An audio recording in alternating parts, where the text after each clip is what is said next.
Bhavnagar university કેમ્પસમાં એબીવીપીના પ્રમુખ પર હુમલો થયો છે। વિદ્યાર્થીઓની સુરક્ષાને લઈને શિક્ષણ જગતમાં સવાલો ઉઠ્યા છે। પાર્કિંગના મામલે થયેલી બોલાચાલીની દાજ રાખી હુમલો કરવામાં આવ્યો।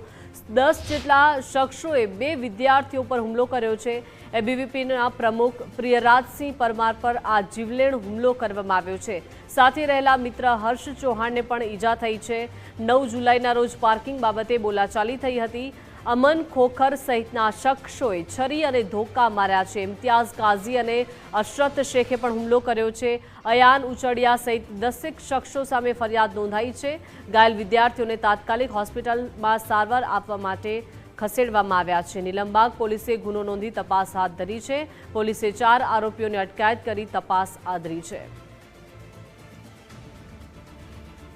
તો ભાવનગર યુનિવર્સિટી કેમ્પસમાં આ સમગ્ર ઘટના બની છે, જ્યાં એબીવીપીના પ્રમુખ પર જીવલેણ હુમલો કરવામાં આવ્યો છે। ત્યારે હવે વિદ્યાર્થીઓની સુરક્ષાને લઈને અનેક સવાલો થઈ રહ્યા છે।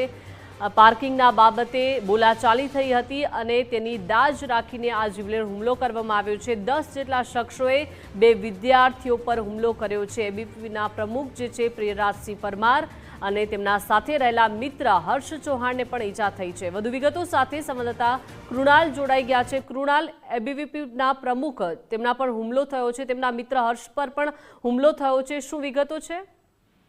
બિલકુલ દીપિકા, જો વાત કરીએ તો યુનિવર્સિટી માં કહી શકાય કે એબીવીપીના જે પ્રમુખ છે અને એની સાથે રહેલા એક મિત્ર છે તેના ઉપર ચોક્કસથી હુમલો કરવામાં આવ્યો છે। જો કે તે અંગેની ફરિયાદ છે તે નીલમબાગ પોલીસ સ્ટેશનમાં નોંધવામાં આવી છે। હાલ આગળની તપાસ છે તે નીલમબાગ પોલીસ કરી રહી છે। જી કૃણાલ, આભાર વિગત સાથે જોડાયા તે બદલ।